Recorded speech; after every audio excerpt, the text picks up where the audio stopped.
Système logiciel numéro 1 de gestion d'école au Sénégal moo leen di may seen émission Kennu Askan Wi.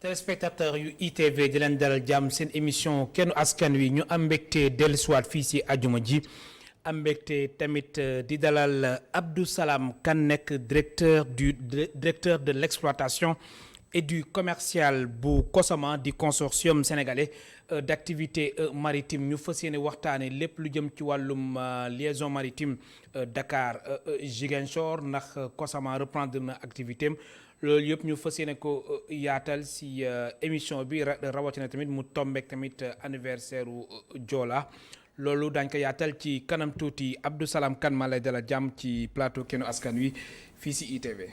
Malick maa ngi lay fay di la gërëm ci sa invitation bi. di la nuyu di nuyu sa téléspectateurs yi. alors Abdou Salam Kane yow yaa jiite exploitation ak commercial bu COSAMA di consortium sénégalais d'activité maritime ngeen reprendre liaison bi alors COSAMA lan nga ñu si mën a wax si tënk d'abord laataa ñuy xuus bu baax si waxtaan bi. waaw COSAMA société la. Société de transport maritime société privée de transport maritime mais dafa am particularité maanaam tey jii société la boo xam ni de droit privé. mais à participation publique. lu mel na que conseil sénégalais des chargeurs. ak COSEC ak port autonome de Dakar yi nga xam ni c'est des sociétés nationales par conséquent des démembrements de l'État ñoom ay actionnaires lañ ci. te ñoom ñaar soo leen boolee ñoom ñoo ëppale daanaka ci société bi. beneen li ma ci mën a dolli mooy COSAMA ci boppam en tant que société dafa signé ak nguuru Sénégal ko ñaari convention suñ ko mënee tënk di ñu ni convention yooyu dañu yëkkati ay bateau yoo xam ne ñoom ñoo ko moom gouvernement état du Sénégal moom ko dénk ko COSAMA pour mu gérer ko exploiter ko ci benn ligne axe bu ñu naan axe Dakar Ziguinchor. donc mu nekk un transport maritime intérieur wala cabotage national diggante Dakar ak Ziguinchor pour transporter ay passagers ak ay marchandises.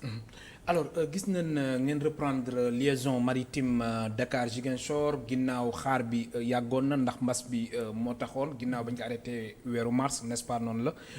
alors ngeen reprendre seen activité talaata bi ñu weesu juróom-ñetti waxtu ba mu jotee si guddi noonu la. waaw noonu la ñu ngi commencé reprendre activités yi bi ñu ko arrêté lu mat peut-être juróom-benni weer. oui ndax feebar bi nga tudd léegi. muy mbas bi donc ñu reprendre comme mardi 22 à 20 heures. oui waaw ci la alors reprise bi nan la demee. waaw ba amul woon ay jafe-jafe ginnaaw ba ngeen toogee ay weer mbir mi taxaw. waaw loolu du ci ñàkk. jafe-jafe du ci ñàkk parce que déjà compagnie lañ ba pare toog nañu lu mat juróom-benni weer yoo xam ni liggéeyuñu. disons que liggéey boobu nag on était en chômage partiel maanaam am na genn wàllu personnel bu doon liggéey ak benn genn wàll boo xam ne liggéeyul. parce que COSAMA dafay transporter ay passagers ci diggante Dakar ak Ziguinchor mais compagnie la boo xam ne aussi dafa am yeneen xeetu bateau. yoo xam ne dafay def li ñu naan transport maritime international de marchandises. maanaam transport la boo xam ne dañuy jël uniquement ay marchandises. yoo xam ne dafay jóge Sénégal wala jóge ci ay bitim réew. di dem ci di ñëw Sénégal fu mel naka Banjul dañu koy def Gambie fu mel naka Bissau suñu gaal yooyu dañu fay def fu mel naka Abidjan San Pedro. yooyu ñu ngi dem ba léegi Nouakchott et cetera yooyu ñoom. taxawuñu woon parce que simplement transport de marchandises la woon. très bien et au plan international donc activité la boo xam ne mi ngi continuer woon di wéy. donc ñun li ñu arrêté woon COSAMA moo doon effectivement transport maritime passager yi. mais li ci des mi ngi doon continuer di liggéey ba fi may waxante ak yow gaal gi sax mi ngi nekk Bissau di décharger. alors si seen reprise activité yi diggante Dakar ak Ziguinchor yan disposition ngeen jëm ci wàllum protocole sanitaire bi. waaw disposition yi ñu jël ci wàllum protocole sanitaire laata ñu commencé. mooy protocole sanitaire bi nga xam ne moo nekk en vigueur. te autorités sanitaires yi jël ko boobu jël nañ ko. muy lan muy mel na que lu mel na que installé ci ay sites ci biir suñu gare maritime installé fa ay sites yoo xam ni pour ay lavage par exemple système lavage des mains ak def ay gel antiseptique thermoflash def nañu ko distanciation physique ci sites yi nga xam ni fa la ñuy dem di fa jënd ay billets di fa enregistrer wala di dem ci salle d'embarquement di xaar pour yéeg ci kaw bateau bi yooyu yëpp respecté nañ ko site boo xam ne rek passager war na fa jaar teg nañ fa jumtukaay yooyu teg fa ay gardiens yu leen di surveiller ak li ci war a mat yëpp liñ ci dolli mooy ci biir bateau bi comme dañuy voyager li ñu ci dolli ci biir bateau bi comme dañuy voyager mooy am nañu médecin gaal gi dafa am médecin donc médecin bi mi ngi ci biir bateau bi di voyager ndoo ak clients yi ak passagers yi donc médecin bi ci boppam en tant que médecin dafa jël moom tamit ay matukaay ci biir bateau bi donc am na infirmerie am na benn cabine boo xam ne dañ ko aménagé pour def ko benn salle cabine d'isolement pour tey jii su fekkente ni médecin bi ci boppam am nañ ko ñëw seet si am lu mu jooytu wala moom lu mu gis en tant que médecin ñu mun ko fa ber en attendant moo gën a wóor ba ñu yegg ci gare maritime bi wàcce ko jébbal ko autorité sanitaire yi ba pare di def ay ronde régulièrement ba pare exiger tamit masque bi ñu koy sol obligatoirement donc masque bi te loolu yëpp nemmeeku nañ ko ci départ bu njëkk bi nemmeeku nañ ko ci départ bu njëkk bi respecté nañ ko aussi ci départ bu njëkk bi lii ci des kay mooy di ñaan passagers yi ci seen jëmu boobu ñoom ñu respecté yooyu ngeen xam ni tëral nañ ko am na solo waaw alors liaison maritime Dakar Ziguinchor ñu reprendre ko léegi benn moo commencé daw benn bateau sur les trois lu tax choix boobu lan moo ko waral waaw xam nga comme dañu commencé mënuñu tëb commencé ndoo rek ni nañu teg suñu flotte bi yëpp dawandoo comme dañu nekk ci mbas boo xam ni demagul complètement naam xëy na wàññeeku na mais dañu considérer que ni feebar bi jógeegu fi donc ci loolu ñu ni nañu commencé benn bateau boobu suñu ko commencé mesures yi ñu tëral yëpp nit ñi ñu seetlu leen ndax ñu ngi koy respecté naka mu ware ñu seetlu fii ak fukki fan ak juróom ndax loolu yëpp nit ñaa ngi koy respecté bu fekkee nit ñaa ngi koy respecté amul benn problème ci bateau bi xëy na ñu dugal beneen bateau muy Agen suñu dugalee Agen nag ak beneen bateau bii di daw jàmboñ ñu koy waxee ci jargon bi ay seex lañu donc ñoo bokk caractéristique ñoo bokk yëpp donc ñu dugal jàmboñ mu def liaison bi bu ca kanamee tuuti nag peut-être 1 mois wala 1 mois et demi ñu dugal Aline Sitoé Diatta parce que Aline Sitoé Diatta moo nekk nii sax Aline Sitoé Diatta suñu réalisateur bi Laye Ndiaye moom la ñuy won nii mu nekk lu am solo exactement voilà xam nga Aline Sitoé Diatta mooy bateau boo xam ni dafa waroon dem carénage maanaam dafa waroon dem chantier naval Dakar NAV pour ñu def révision annuelle bi parce que loolu c'est obligatoire at mu jot dañuy jël gaal gi yóbbu ko pour def révision annuelle dafa tombeek bi mbas bi ñëwee nag malheureusement chantier ba dafa nekkoon au ralenti wala sax liggéeyuñu moo tax jotuñu ko woon def mais temps yi dinañu ko jël ñu yóbbu ko foofu comme ni ñu ko fay yóbboo at mu jot ñu def maintenance am suñu defee maintenance Aline Sitoé Diatta waaw ñu defee maintenance bi ba pare ñu delloosi ko yàlla def xëy na booboog léegi dara amul ci ligne bi mu ñëw compléter yenn ñaari bateau yi comme ça ñu retrouver ñetti bateau yëpp ñi nga xam ñooy daw diggante Dakar ak Ziguinchor. alors ñiy jël bateau yi diggante Dakar Ziguinchor ci wàllum sécurité yan garantie nga leen mën a jox muy état wu bateau yi naka noonu tamit ak tamit ci biir ndax du am ay surcharge loolu moom xam naa ni léegi moom xel xalaatu ko ndax xam naa ni tiire ngeen leçon bu baax a baax si li xewoon si joolaa bi te mu mat fukki at ak juróom-ñett yan garantie nga mën a jox ñi nga xamante ni am nañu yéene dugg si bateau bi ak tamit Sénégal yi lay seetaan. waaw laaj bi am na solo xam nga ci li ñu nguur gi sant comme ni ma la ko waxee dañu am convention ak nguur gi li mu ñu sant ci cahier de charge bi lu am solo la mooy kaaraange il faut kaaraange am ci gaal yi nga xam ñoom loolu la ñu dénk ñu koy dawal diggante Dakar ak Ziguinchor mën naa la citer rek première mesure xam nga bi COSAMA existé léegi ci la door a am benn système boo xam ni système informatisé la ci ñun ñu tuddee ko Go COSAMA système boobu dafa am plan de cabinage boo xam ni plan de cabinage yu bateau yi tey jii mooy amul kenn koo xam ni mën nga ñëw bëgg yéeg ci bateau bi te jënduloo billet te jëluñu sa tur jëluñu sa sant jëluñu sa état civil yëpp ba mu mat ak numéro téléphone lépp mu jox ba pare attribuer la benn place jagleel la benn place. donc loolu xel xalaat ba pare enregistré la. donc loolu mooy tey xel xalaatul ni bateau bi mën nañ ko surcharger. c'est impossible. parce que même boo toogoon tey ni da nga koy jëm surcharger système bi dafay bloqué. ah bon donc su ma la nee bateau Aguène wala Diambogne mi ngi jël 206 places dañ ko paramétrer ci 206 places. boo jéemee jaay 207e place système bi day bloqué. donc c'est impossible ci bateau yooyu mu ngi am surcharge. alors. ci wàllu bagage aussi. oui. la même chose. même bagage yi dafa am tonnage ak volume boo xam ni ci la ñuy yem mënuñu ko dépasser. ci pour les mêmes loolu ñu ngi respecté yëpp tout est respecté kooku ñun daanaka mooy li ëpp ci suñu liggéey loo xam ne moom la ñuy surveiller suñu mettre bateau bi en mer pour mu dem. alors ñi nga xamante ni dañuy voyager ak seen njaboot ak tamit tout tànk yeeg yooyu ñooñu seen mbir nan lay demee tout tànk yu aussi dañu leen am place yu leen réserver dañuy toog wala dañ leen di uuf wala nan lay demee exactement tout tànk yi suñu amee moins de 2 ans ñoom duñu fay. duñu fay dañuy ànd ak seen waajur mais dañu leen di manifester maanaam dañ leen di bind ci benn liste boo xam ni dañuy considérer ni kii mi ngi ci biir bateau bi. bindu turam ak yéppam. te dina wane aussi lu mu nekk tout tànk dina wane këyit bu doon bulletin de naissance am sax dinañu ko jël xool ko xam ni kii moo jur xale bi moo koy yóbbu. bu dee xale lu mineur la te mënul warul voyager moom kenn. dañuy exiger su fekkente ni àndul ak ay parents biologiques am ñu exiger ñu joxe benn këyit benn document boo xam ne parents yooyu ñoom ñoo autorisé ki muy àndal ñu bàyyi ko mu ànd ak moom. te këyit boobu mu ngi koy jëlee ji police wala gendarmerie.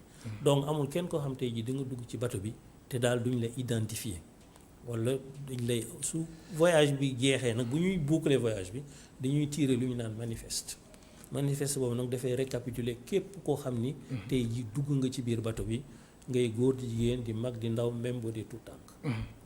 alors ci wàllum durée voyage bi gis nañ par exemple lu si mel ni premier avion bi premier bateau bi ba muy dem keroog talaata juróom-ñetti waxtu ba mu déparé ñu jàpp ko que ni si mercredi bi 12 heures la war a àgg durée boobu noonu c'est normal wala àdduna wala ci kanam tuuti mën ngeen dem ba mbir mi gën a wàññeeku wala. non xam nga aussi bu ñuy tukki. kooku mi ngi dépendre ci commandant bi. très bien ak ci condition de voyage. oui heure normale de départ mooy 8 heures ci guddi 20 heures. oui su fekkee dañuy dem directement Ziguinchor te duñu egg Carabane duñu jaar Carabane def fa escale dinañu war a egg 11 heures wala 11 heures et demie.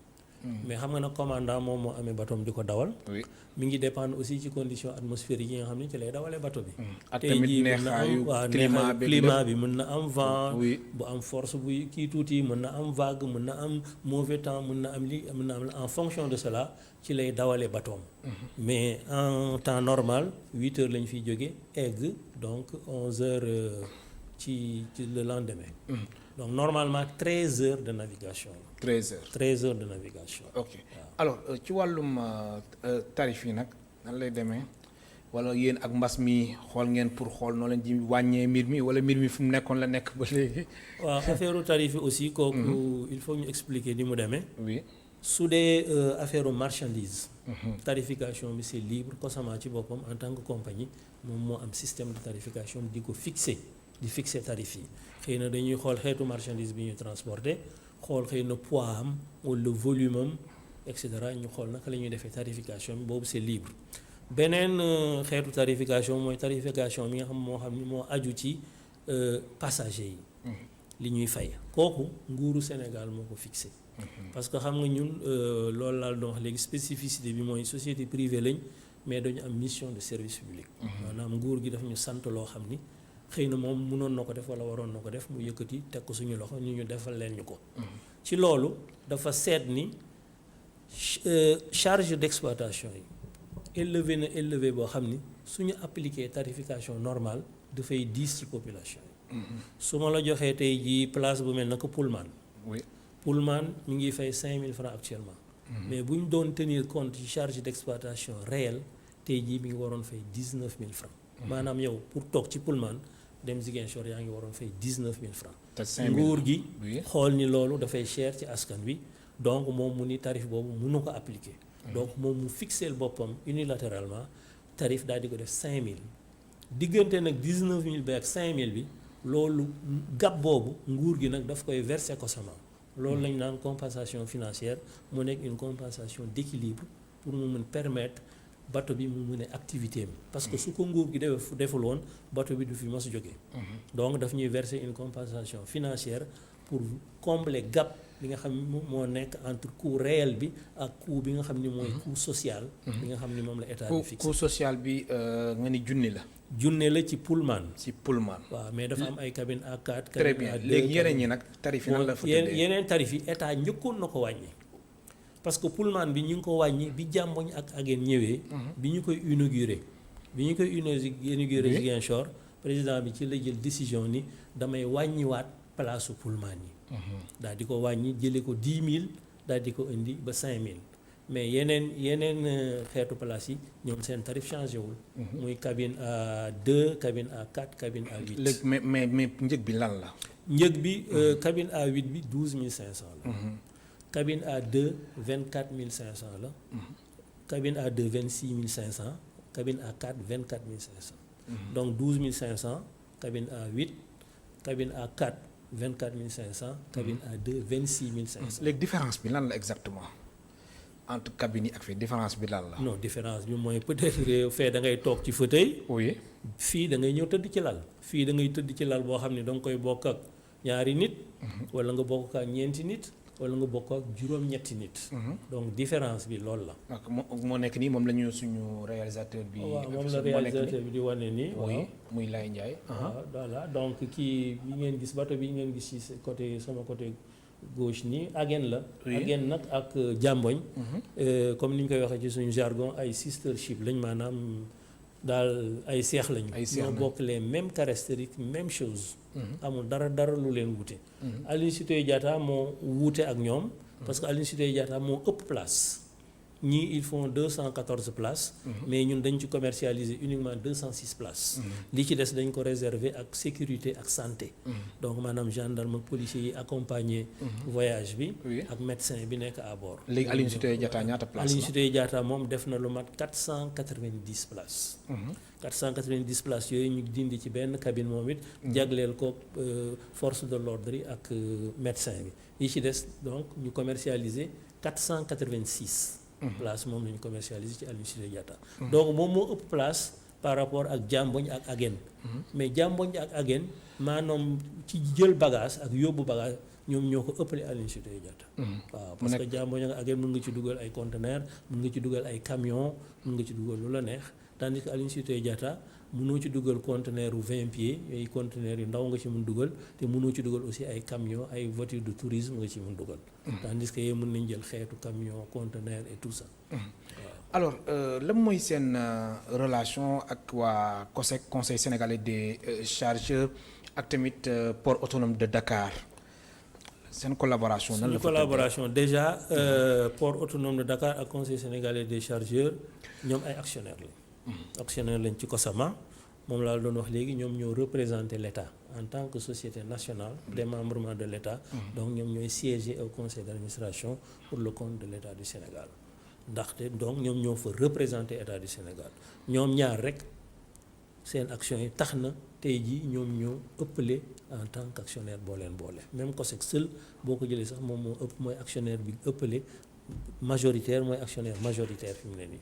donc ci loolu laa la waxee ni ni ñu koy waxee suñu compagnie bi dafa xaw hybride tuuti. maanaam laal nañu ci privé mais aussi laal nañu ci public. rax ci dolli mission bi nga xam ni aussi moom la ñu sant. COSEC aussi ñooy assurer présidence du conseil d'administration bu COSAMA.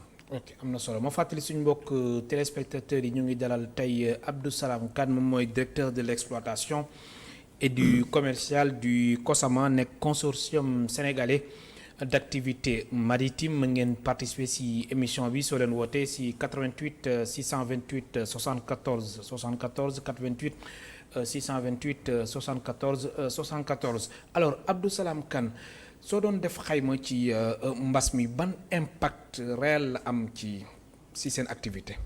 waaw comme ginnaaw ba ngeen toogee ay weer dawoo leen. waaw bi ñu toogee ay weer dawuñu forcément dina am impact ndax mën nañu considérer que liaison maritime Dakar Ziguinchor moom mooy disons activité principale bi parce que looloo looloo tax ñu créer COSAMA donc su taxawee pendant juróom-benn weer forcément dina am impact mais comme ni ma la ko waxee amoon nañ aussi beneen activité boo xam ne heureusement activité boobu kenn suspendre ko mu doon transport international de marchandise maanaam am nañu ñaari gaal yu tudd Jooge ak yu tudd Djilor Jooge mi ngi def 2000 tonnes Djilor mi ngi def 5000 tonnes di jël sax ay 360 conteneurs di voyager partout en Afrique ba Afrique centrale ba Afrique du Nord bassin méditerranéen partout dañ fay dem donc activité boobu moom mi ngi doon continuer xëy na looloo taxoon ñu nekkoon en chômage partiel mais quand même mbas bi impacté na forcément activité bi parce que activité bi ñu doon def moo doon activité principale ci loolu defar nañ benn document boo xam ne jébbal nañ ko autorités yi pour expliquer leen situation bi wax leen également manque à gagner bi ci am boobu léegi nag ñu ngi leen di xaar ñu réagir. manque à gagner bi ñaata la. manque à gagner bi nag bon comme c'est un document confidentiel bu ñu jox état bi. ñuy xaar ñu lire ko wala ñu valider ko quoi. pour peut-être mais à peu près non je ne saurais vous le dire. parce que bon comme dañ ko jébbal directement à l'état. on préfère que ñu xool ko tontu ñu ci ñu door ko valider en ce moment on aura l'occasion vraiment de le dire quoi. alors gisoon nañ tamit collège des délégués. waaw ñoom vraiment ñu doon yëglu. ñoom seen situation lan la. bon yéen doon waxtaan mbir mi fan la mujjee. waaw xam nga bon c'est tout à fait normal que ci benn compagnie mu am évidemment des délégués comme l'exige le code du travail wala les conventions collectives ci loolu donc comme n'importe quelle société amoon nañ seen ay mébét yoo xam ni bon dañu bëggoon vraiment ñu régler ko comme ni muy xewee ci société yëpp ci loolu li ma ci mën a wax mooy ñëw nañu ci kanamu direction générale bi waxtaan nañu à plusieurs reprises ak direction générale bi discuter nañu am nañu terrain d'entente. am nañu terrain d'entente. mais est-ce que saafara ngeen ñoom seen point yëpp. non xam nga aussi su ay revendication amee. doo mën yeewu suba saafara point yëpp. boobu moom c'est pas possible. surtout que yaa ngi nekk ci période boo xam ni période mbas bi la comme ni ñu ko waxee. toog nga un moment boo xam ni activité amuloo ko depuis 6 mois. mais quand même foog naa ni la direction a été réceptive ci seen ay doléances dig na leen. yoo xam ne war na ko régler bu ñu reprendre yooyu dinañu ko régler yi ci topp ñu koy régler au fur et à mesure parce que société aussi dafa war a def loo xam ne loolu la mën loolu la noonu la fu la dooleem tollu alors yan doléance ngeen pare ngir régler ko daar non doléance ñu pare régler ko daar mooy ay recrutement ñoo xam ni c'était des contrats à durée comment dirais-je déterminé xëy na ñu def deux contrats bon foofu la loi exige à ce que ñu recruter leen d'office et cetera bon comme aussi affaire marin dafa nekk affaire boo xam ne dafa compliqué débarquement ak embarquement yi yombul te dañuy bare donc ci loolu lañ ko xaymaa ak ñoom rek en fonction des possibilités de la compagnie ni leen dans un premier temps bu ñu reprendre dinañ jël temps progressivement ñu continuer di ko jël am na solo waaw am na suñu téléspectateur bu njëkk bu nekk ci ligne bi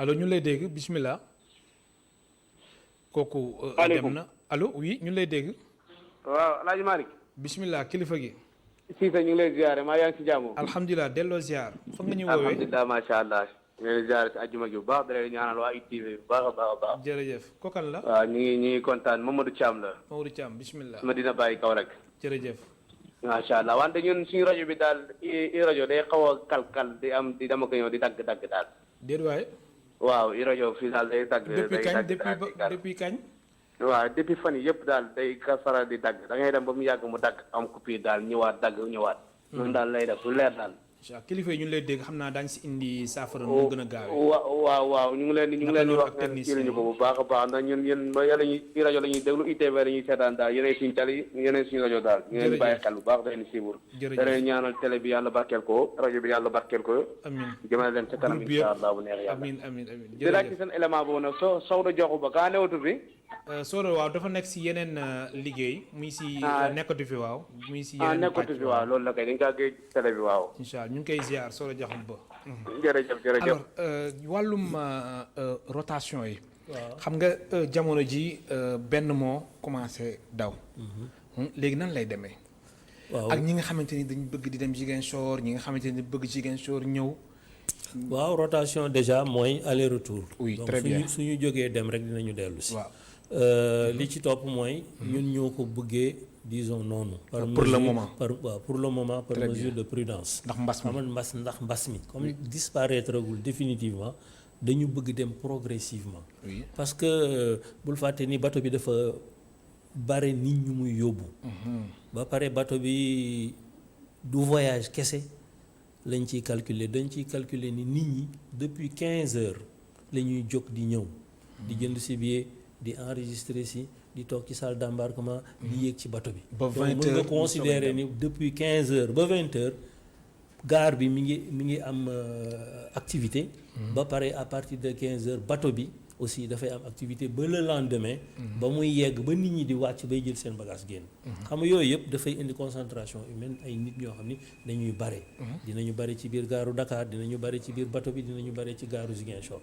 loolu moo tax. oui vraiment ñu ni. il faut ñu def ndànk. am na solo waaw ñu def ndànk waaw. am na keneen ku nekk si ligne bi allo. salaamaaleykum. waaleykum salaam kilifa gi. sëñ bi na ngeen def. alhamdulilah fa nga ñuy woowee. maa leen di woowee Vélingara. bismillah an waa Vélingara. diggante Tamba ak Kolda. bismillah. na nga def sëñ bi. alhamdulilah ñu ngi lay déglu bu baax. waaw man maa ngi tudd Daouda Thiam. bismillah Daouda. waaw maa ngi rafetlu émission bi. jërëjëf. waaw di rafetlu aussi télé bi. seen télé bi. moom rek laay seetaan quoi. jërëjëf. man ak suma waa kër yi. jërëjëf. bon ci cadre transport maritime bi. oui. sëriñ boobu dama ko doon gërëm di ko sant. Abdou Salam Kane. di ko ñaanal yàlla. mu lay dégg. waaw parce que xam nga problème mu transport maritime dafa nekk lu doy waar. waaw man mus naa liggéey Dakar Marine. waaw. fu ñuy wax service machine. en 1985. boobu amoon na benn bateau bu ñuy wax Casamance Express. bon bateau boobu moo doon def trafic Ziguinchor Dakar. mais bateau boobu une fois dafa mosoon jóge Dakar di dem Ziguinchor. dafa am ñaari moteur quoi bâbord tribord mooy les moteurs principaux là. yi nga xam ne ñoo yóbbu bateau bi. benn bi nag mu damm par vilebrequin bi moo dammoon. après nag yàlla def ñu dem ci Ziguinchor dellu ci waat suux ba Dakar bi ñu ñëwee ñun suñu équipe ci Dakar Marine ñun ñoo ko changé. booba y avait le commandant Diam. léegi nag man lu ma leen di ñaax mooy. affaire gaal dafa nekk lu doy waar. nañ fexe rek entretien gaal yi moteur yi. ak ñu koy faral di def ak ligne d'arbre yi ak palier yi. parce que c'est très important. loolu warul nekk loo xamante ni dañuy toog biir di ko def maanaam lu yàgg quoi. waaw xam naa ni sax ñu ngi koy def mais dama leen koy ñaax rek parce que man liggéey naa Dakar Marine. te émission bi am na solo trop. jërëjëf. ma leen di gërëm di leen sant. di la gërëm yow tamit di la sant bu baax a baax. Abdou Salam Kane ñoo ko dégg noo de. waaw dëgg la li mu wax vraiment dëgg la. man tamit maa ngi koy nuyu di ko gërëm. bateau bi nag comme ni ma la ko waxee ou bien bateau yi ñu amee maanaam li ci ëpp sax ci li ñuy dépenser ci affaire entretien la ak sécurité. très bien. waaw loolu mooy li nga xam ne daal yaakaar naa ni duñu ko fooye. at mu jot dinañu jël bateau bi ñu yóbbu ko chantier naval. ñu bàyyi ko fa 2 semaines. ñu def maintenance. ci diggante bi lépp luy réparation ñu war a def dinañu dindi pièce indi bu bees. am nañu sax benn système informatisé de maintenance boo xam ne mën na signaler ay pièces défectueuses yoo xam ne bu ko signaler ak pièce bi nu mu toll diñu lañ arrêté gaal gi changé ko loolu moom yaakaar naa ni ñaan yàlla rek bon sécurité maximum de sécurité yàlla rek moo ko amee. mais ci côté boobu li ci war yëpp yaakaar naa ni COSAMA mi ngi koy def. sécurité daal moom mooy li ñu naan leitmotiv COSAMA mooy sécurité. daal ñu ngi koy toppatoo bu baax a baax. sur tous les plans. du am surcharge. am produit dangereux ci biir du am dara. am na li ci war yëpp ñu ngi ko ci def en termes de réparation et de maintenance. am na solo am na ñaari téléspectateurs yu nekk si ligne bi ñu jël kenn gi keneen ki mën a xaar ndax téléspectateurs yi ñu ngi insister allo allo allo allo. allo maa ngi lay dégg. waaw bisimilah soxna si soo mënee yëkkati kàddu gi ñu dégg la bu baax. yéen si jàmm bu baax. alhamdulilah allo suñ ko mënee dégg bu baax. allo. waaw ñu lay dégg bisimilah. émission mu ngi de maa ngi koy seetaan am na solo trop. fan nga ñuy woowee. baal ñu nga wàññi télé bi baal ñu nga wàññi télé bi. maa ngi Yoff. yaa ngi Yoff bisimilah ñu ngi lay déglu. émission bi am na solo trop. allo. allo waaw ñu ngi lay dégg bu baax. ma ne émission bi am na solo trop. jërëjëf jërëjëf. ma leen di ñaanal yàlla na gën a yokk rek. amiin yàlla gën a yokk boobu léegi maa leen di seetaan am na solo trop. jërëjëf jërëjëf. waaw yàlla def jàmm. amiin. ok. amiin merci beaucoup di la gërëm baax di la sant soxna si nga nuyu waa Yoff am na keneen tamit ku nekk si ligne bi allo kooku dem na alors Abdou Salam Kane. téléspectateur bi seetaan émission bi. bëgg dem jamono ji Ziguinchor wala ku nekk Ziguinchor bëgg ñëw tamit Dakar comme pour le moment benn moom mooy daw lan nga koy wax ci jour bi ak heure bi. waaw déjà xam nañ ni nit ñi yàkkamti woon nañu bateau bi daw. parce que véritablement xam nañ ni ñu ngi ci doon souffrir. parce que non seulement tëj nañu frontière u Gambie mais pour loolu pour yegg Ziguinchor dañu doon wëri ba Tamba. mu nekk 400 kilomètres de plus. donc loolu ci nit ak voyage ak loolu ci marchandise dafay xaw metti. très bien nga baal ma am na ku nekk ñaar ñu nekk ci ligne bi allo. oui. allo. allo oui ça va bonsoir ça va. alhamdulilah kilifa gi fan nga ñuy woowee. ça va man la sa fidèle auditeur depuis Italie quoi Ndiawar laa tudd. Italie bisimilah ñu lay gërëm bu baax depuis Italie. jërëjëf. allo waaw ñu lay déglu. waaw maa ngi rafetlu émission bi bu pare te amoon naa benn question bu ma war a kii bu ma bëggoon poser sa invité bi. mu lay dégg parce que soo gisee lu muy expliquer c'est-à-dire que ñoom exploitation bi la ñuy gérer quoi. oui. léegi su ñuy gérer exploitation bi état bi day subventionné. c'est sûr que c'est le même système avec les CMI c'est-à-dire agence état bi dafay subventionné mais je voudrais bien savoir est-ce que état bi yorul leen xaalis parce que soo xoolee gestion agence ça tourne toujours ci problème boobu la ñuy am quoi état bi moom mooy lépp moom moo koy moom après jox ay agence après boo la ci di subventionné c'est-à-dire que ak train de vie agence di dundee c'est sûr que à 90% moom du ñu que état bi yorul leen ay milliards yoo xam ne fay leen c'est-à-dire moo tax gestion agence yi il faut gars yi xoolaat ko quoi c'est très compliqué fii c'est la même chose te au lieu ñu jox transport yi créer des exploitations yoo xam ne état bi moo koy moom pas des privés c'est-à-dire que su ko privé yi gérer coût bi dafay bëri c'est-à-dire le coût est bëri état bi dafay obligé di subventionné te subventionné foofu su ko état bi gérer woon mënoon na du kii bi quoi du graaw quoi parce que day mel ni état dafay investir à perte c'est ça quoi l'état investit à perte amul benn c'est une entreprise warul état warul investir à perte entreprise la dañoo war a liggéey am ay bénéfices quoi loolu laa bëggoon expliquer loolu laa bëggoon a participer ci émission bi quoi. di la gërëm baax di la sant nga nuyu waa Italie. Abdou Salam. waaw ci loolu. état bi yore na leen de. dama. wala. état bi. yoreel na leen. yoreel nañu. waaw non état bi. loolu la bëgg xam waaw loolu la bëgg xam. c'est-à-dire que li ma mën a wax mooy peut-être état bi mën na yéex. pour fay. su waree fay tey peut-être xaar 15 jours wala un mois mu fay.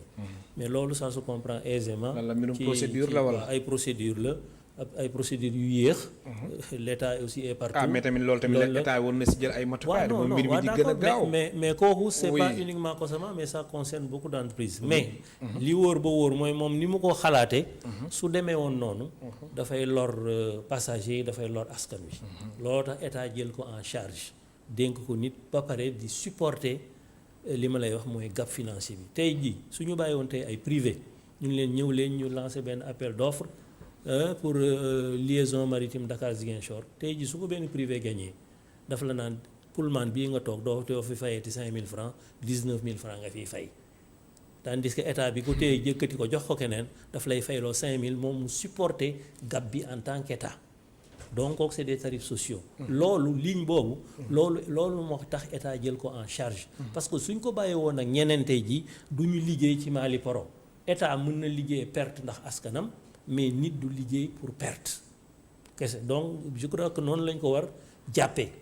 noonu lañ ko war jàppee rax ci dolli aussi activité maritime dafa nekk benn activité boo xam ni par nature du état moo koy gérer boppam ay directement.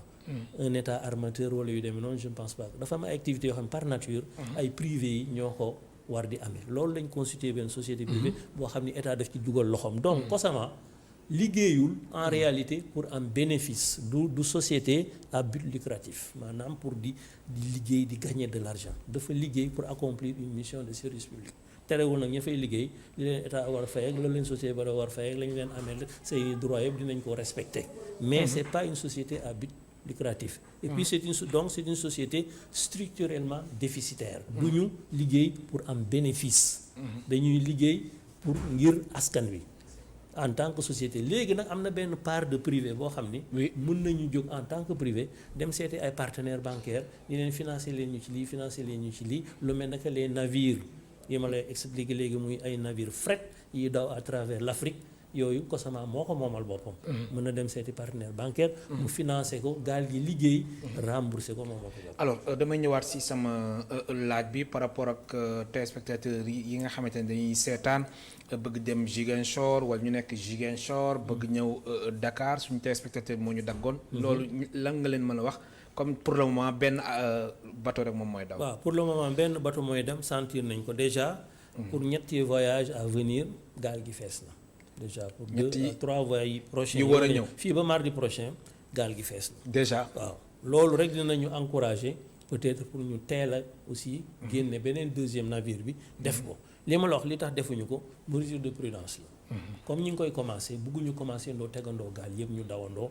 ragal dara am moo lay demee. tey jii dañuy teg benn gaal mu am ñaari semaine ñu def bilan d'étape xëyma ko xool lu ñu ndax liñ ci mesure yi ñu ci jëlul ñëpp a ngi koy respecté. bu boobaa ñu dugalaat beneen gaal tranquillement. alors système de réservation bi nan lay demee comme léegi da nga ni ñetti bateau yu war a daw ñetti yëpp fees nañu déjà. waaw yu war a jógee Dakar dem Ziguinchor. n'est-ce pas. waaw système de réservation comme ni ma la ko waxee rek bon système la boo xam ne dafa nekk ci suñu application système informatisé muy Go COSAMA. donc da ngay ñëw nga jënd sa ay billets réservation amul en réalité. da ngay ñëw nga ni bés sàngam su bateau bi dem bëgg naa voyager. mais durée bi nag nan lay xool ndax am na place. bu amee place ñu jaay la mais durée bi nan lay demee. maanaam mën nga toog nga ni nii fii léegi 20 jours. wala ça dépend. xam nga dama la jox exemple. par exemple comme su dee Dakar dem di kii la. su dee desee une semaine. la réservation yi mën a tàmbali. Dakar par exemple yéen seen bos nan lay demee. ñun suñu pour mu leer si bopp askan bi. waaw suñu bos mën nañu ñëw commencer jaay billet ubbi benn ñaar ñetti voyage. très bien wala ubbi voyage pour 1 mois wala ubbi voyage pour 2 mois. donc su ñu nekkee ci 2e voyage yow nga calculer ni war nga tukki ci 7e voyage bu la neexee nga ñëw jënd billet pour 7e voyage boobu. donc dañuy ñëw les voyages sont ouverts pour une durée limitée 2 mois wala 3 mois ci espace boobu képp ku ñëw voyage boo bëgg mën nga ko tànn nga jënd sa billet. am na solo am na suñu beneen téléspectateur bu nekk ci ligne bi allo kooku dem na Abdou Salam Kane bateau Joola def. juróom-ñetti at nekkoon dans la nuit du 26 au 27 def fukki at ak juróom-ñett muy 18 ans plus précisément alors bateau Joola lan nga si mën a wax. bon bateau Joola yow li nga xamante ne da ngay yëngu ci wàllu maritime. waaw ñun ñi ci yëngu sax te nga xam ni après ñun ñoo jël en réalité relais bi. oui ba léegi bon ñu ngi déplorer ni mu demee victimes yi ñu ngi compatir ak ñoom ak seen famille ak yëpp. donc li ma ci mën jàngat mooy tey su fekkente ne vraiment yàlla def ni ci sutura liñ ci jàngat bari na liñ ci réformer bari na te li ci ëpp solo tey jii mooy affaire kaaraange. affaire kaaraange ñun ni ma la ko expliquer ak nit ñu ko sase nguur gi nit ñu ko sase donc yaakaar naa ni su fekkente ni liggéey nañ ci loolu yàlla mën na ci def sutura incha allah donc vraiment bateau Joola yaakaar naa ni lu waroon am la. bon ñu ngi koy déplorer di ko mettitlu boobu ba léegi ñu ngi koy jooy mais dañ ci war tirer ay jàngat oui waaw jàngat yi ñu ci tiré ñun en tant que navigant ci Cosama mooy kaaraange insister bu baax ci mbirum kaaraange bi parce que yoon boo gis mu nekk aérien terrestre wala maritime dafa am ay normes dafa am ay kaaraange boo xam ne da nga ko war respecté muy ci bateau bi di ci procédure yi di ci lu nekk ñun nag loolu la ñuy jéem a tey ji def ni pour yàlla def sutura ci liaison bi waaw di jaal ñëpp ba léegi xam naa ni suba la commémoration bi ñun dañ ci participer activement Ziguinchor suñu gare maritime bi dañ ko mettre à la disposition famille victime fa la ñuy defee cérémonie officielle fa la ñuy defee yëpp donc ñun ak ñoom benn lañ ci loolu te booboog léegi aussi ñu ngi ñëw ñi seen descendants yi di seen doom yeeg sët yeeg yooyu ñu ngi ñëw ba léegi di liggéey ak ñun ci bateau bi am nañu association boo xam ne dañuy ñëw di waxtaan ak ñun ci lépp loo xam ne ba léegi nii ci lépp loo xam ne soxla nañ ko te bëgg nañ ko ñun ci suñu mën-mën ak suñu kàttan ñi ngi leen ci wuyu di leen ko ci defal am na association des victimes Joola yi am na association femme baana yi a plein d' associations qui gravitent autour de la liaison ñooñu ñi ngi nekk ak ñoom lëkkaloo ñoom di waxtaan ak ñoom. alors choix bi dafa nekk lu symbolique wala lu tax ngeen reprendre seen activités yi semaine bi nga xamante ni si nañu war commémorer 18 ans wu Joola wala dafa tombé rek. non pour man dafa tombé parce que ñun personnellement xaaruñu loolu. parce que depuis lors xam nga ñun bi ñu yaakaaree ni war nañu mën reprendre. ci la ñu defar benn mémorandum benn document. jox ko nguur gi ni ko souhaité nañu reprendre ci anam yi ak ci période yii. donc loolu bi ñu ko defee xam naa ni ñoom aussi ñu jël temps wu étudier ko donc bi ñu ko étudier yaakaar naa ni bien avant ci la ñu jël décision que ni vraiment tey jii il est temps que xëy na ñu ubbi ligne bi parce que xëy na dañu xool ni mbas bi wàññeeku na war nañu mën jël ay mesures yoo xam ne nit ñi war nañ ko mën respecter pour ñu ubbi ligne bi. donc pour man vraiment dama yaakaar ni coïncidence la quoi je ne vois pas vraiment de rapport. amul rapport waaw en tant que ñun daal en tant que compagnie maritime. donc ñun noonu lañ ko gisee quoi. alors secteur du tourisme mu nekk secteur bi nga xamante ne nekk na lu am solo gis nañ Ziguinchor aussi taxawaay bu mu si am période bi ngeen reprendre ni yaakaar ngeen ni mbir mi dina gën a soqaliku foofu. waaw mbir mi yaakaar nañ dinañ gën soqaliku en fait dina gën booster tourisme bi parce que bon lii indi woon aussi tourisme bi mbas bi conséquences yi moo doon hôtel yi dañ ko tëj donc mobilité bi aussi wàññeeku donc suñu ubbee tuuti hôtel indi bateau indi yu demee noonu yaakaar naa ni tourisme bi dina war gën commencer di suqaliku ndànk-ndànk donc je crois que lii am na ci wàll parce que touristes yi ñu ngi commencer ndànk-ndànk di ñëw di dugg ci gaal gi di dem diggante Dakar ak Ziguinchor. même aussi wàllum désenclavement maritime sax. waaw wàllum désenclavement maritime bon li may mën wax bon xam nga ñun dañu gëm ni vraiment le véritable désenclavement c'est par la voie maritime. loolu ngeen gëm. waaw gëm nañu lool bon leneen li aussi am na. mais su ma la joxee exemple tey jii bi mbas bi amee xam nga Gambie dañu tëj seen frontière. xam nga le pont bi ñu construire c'est en territoire gambien. c'est un pont gambien. tey jii bu ñu tëjee seen frontière ñun duñu mën a am accès ci pont bi. loolu moo indi tey jii ñuy wëri ba Tamba di def 400 kilomètres su dee par la mer on peut naviguer dans les eaux internationales contourner Gambie tranquillement jóge Dakar ñëw accoster Ziguinchor. donc ça ne pose pas de problème. de ce point de vue. alors ñaari simili moo ñu dese Abdou Salam Kane perspective Cosama lan la jamono ji. waaw Cosama comme ni ma la ko waxee dafa am mission. service public mooy transport maritime passager axe Dakar Ziguinchor. mais en tant que compagnie maritime. ñu ngi aussi yëngu ci leneen. am nañu tey ay bateau yoo xam ni compagnie bi moo ko moomal boo xam ne ay bateau yu mag. benn bi mi ngi tudd Jooge benn bi mi ngi tudd Djilor bii am na 2000 tonnes bii am na 5000 tonnes. donc am nañu capacité. boo xam ne dañu permettre ñuy def transport maritime sur le plan international. kooku projet la boo xam ni réaliser nañ ko ñu ngi ci. am nañu beneen projet boo xam ne daf ñuy permettre tey ñu créer benn ligne régulière diggante ñun ak Guinée Conakry ñun ak Gambie. ñun ak Bissau sous région bi boo xam ni à date fixe heure fixe suñu bateau yooyu dañu fay jóge di jël le maximum de marchandises di ko indi Sénégal ak vice versa. am na solo dans le domaine de la manutention. ñu ci yëngatu gis nga ñu campagne anacarde bi nekk Ziguinchor. aussi ñu ngi nii di ko gérer. am na solo donc am na yeneen yëngatu yoo xam ne ñu ngi ci yëngatu. yéen a ngi ci am na suñu téléspectateur buy insister sànq ba léegi ñu jël ko très rapidement allo. waaw El Hadj Malick. bisimilah kilifa gi. waaw ma ne TMT bi fii nii moom ngeen dugg day xaw a kal ak kii bi satellite bi quand ITV newu si allo fa nga ñu woowee yaa ñu woowee Kaolack. Kaolack waaw. waaw nga ni. affaire bi day tàng day kal tan kii bi TMT bi nii. lan nga wax rajo bi wala télé bi. télé bi tamit day tàng xaw ma si kii bi la xaw ma daal si TMT bi la xaw ma si kii bi. ah mais fii Dakar mi mu càngul de mi mu ngi daw de. mu ngi ñëw kon fii xam naa moo am Kaolack bi kon naa taw bi la kon. jërëjëf di la gërëm baax di la sant. jërëjëf nga nuyu waa Kaolack Abdou Salam Kane waxtu bi jeex na di la gërëm baax di la sant sa kàddu gu mujj. waaw di la gërëm vraiment. di la sant ci invité bi ngeen ñu invité mu jar ñu ñëw pour expliquer askan wi naka la société bi di fonctionner ak mission bi ñu sant naka lañ koy doxale parce que yaakaar naa ni nit ñi ñoom bateau yi la ñu xam mais xamuñu en réalité Cosama muy société bi ci boppam. donc société bi ci boppam am na mission muy affaire bateau yi mais am na yeneen mission aussi muy un peu di liggéey ak état du Sénégal. di leen jox seeni xalaat ci domaine maritime bi yooyu aussi ñu ngi ciy lëkkaloo ak ñoom di liggéey ci sous-région bi pour suqali économie sous-régionale pour commerce intra-africain bi wala sous-régional bi gën développé parce que li koy gàllankoor ay jumtukaay ci la bokk muy aussi ay bateau. donc vraiment ci yooyu yëpp ñu ngi ciy yëngatu.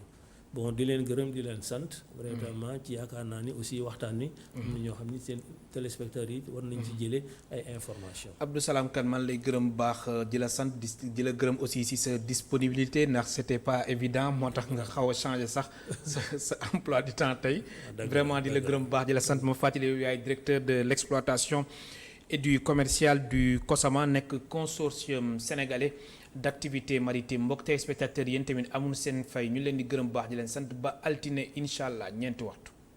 Daara Système logiciel numéro 1 de gestion d'école au Sénégal moo leen doon may seen émission Kenno Askan Wi.